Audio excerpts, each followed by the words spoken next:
നമസ്കാരം. Raf talks ഫുട്ബോളിലേക്ക് ഏവർക്കും സ്വാഗതം. നിലവിൽ പ്രധാനമായും രണ്ട് കാർഡുകളാണ് ഫുട്ബോൾ ലോകത്ത് ഉപയോഗിക്കുന്നത്.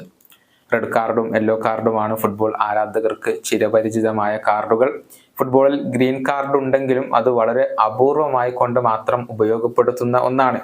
കളിക്കളത്തിലെ നല്ല പ്രവൃത്തികൾക്ക് നൽകുന്ന ഒന്നാണ് ഗ്രീൻ കാർഡ്. എന്നാൽ കഴിഞ്ഞ ദിവസം ഇതുമായി ബന്ധപ്പെട്ട ഒരു റിപ്പോർട്ട് ടെലിഗ്രാഫ് പ്രസിദ്ധീകരിച്ചിട്ടുണ്ട്. അതായത് ഫുട്ബോളിൽ ബ്ലൂ കാർഡ് കൂടി നടപ്പിലാക്കുകയാണ്.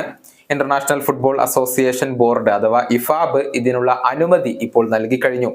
പക്ഷെ മേജർ കോമ്പറ്റീഷനുകളിൽ ഇത് നടപ്പിലാക്കാൻ ഉദ്ദേശിക്കുന്നില്ല. മറിച്ച് പരീക്ഷണാടിസ്ഥാനത്തിൽ ഗ്രാസ് റൂട്ട് കോമ്പറ്റീഷനുകളിലാണ് ബ്ലൂ കാർഡ് ഇപ്പോൾ നടപ്പിലാക്കുക. അതായത് മനഃപൂർവ്വം ഗുരുതരമായ രീതിയിൽ ഫൗൾ ചെയ്യുക, അതല്ലെങ്കിൽ മാച്ച് ഒഫീഷ്യൽസിനോട് മോശമായി പെരുമാറുക എന്നിവക്കാണ് ബ്ലൂ കാർഡ് ലഭിക്കുക.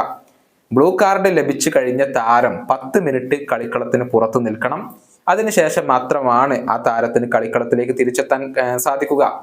2 ബ്ലൂ കാർഡുകൾ ലഭിച്ചു കഴിഞ്ഞാൽ അത് റെഡ് കാർഡായി മാറുകയും മത്സരത്തിൽ നിന്ന് ആ താരത്തിന് പുറത്തു പോവേണ്ടി വരികയും ചെയ്യും. അതേസമയം ഒരു യെല്ലോ കാർഡും ഒരു ബ്ലൂ കാർഡും ലഭിച്ചാലും അത് റെഡ് കാർഡായി മാറും. ഇങ്ങനെയാണ് ബ്ലൂ കാർഡിന്റെ ഒരു ഉപയോഗം വരുന്നത്. അതേസമയം ഈ റിപ്പോർട്ട് പുറത്തു വന്നതിന് പിന്നാലെ ഫിഫ ഒരു സ്റ്റേറ്റ്മെന്റ് ഇറക്കിക്കൊണ്ട് കൂടുതൽ വ്യക്തതകൾ വരുത്തിയിട്ടുണ്ട്. അതായത് ഫിഫയുടെ മേജർ കോമ്പറ്റീഷനുകളിൽ അഥവാ അവരുടെ കോമ്പറ്റീഷനുകളിൽ ഈ ബ്ലൂ കാർഡ് നടപ്പിലാക്കാൻ ഇപ്പോൾ അവർ ഉദ്ദേശിക്കുന്നില്ല എന്നത് ഫിഫ ഒഫീഷ്യലായി കൊണ്ട് തന്നെ അറിയിക്കുകയായിരുന്നു. ഭാവിയിൽ ഒരുപക്ഷെ ഫിഫ ഇത് പരിഗണിച്ചേക്കാം. ഗ്രാസ് റൂട്ട് ലെവലിൽ ഈ ഒരു പരീക്ഷണം വിജയിച്ചാൽ മാത്രമായിരിക്കും നമുക്ക് മേജർ കോമ്പറ്റീഷനുകളിൽ ഈ ഒരു ബ്ലൂ കാർഡ് കാണാൻ സാധിക്കുക. ഈ വീഡിയോയുടെ അവസാനിപ്പിക്കുന്നു. കൊണ്ടും കാണാം.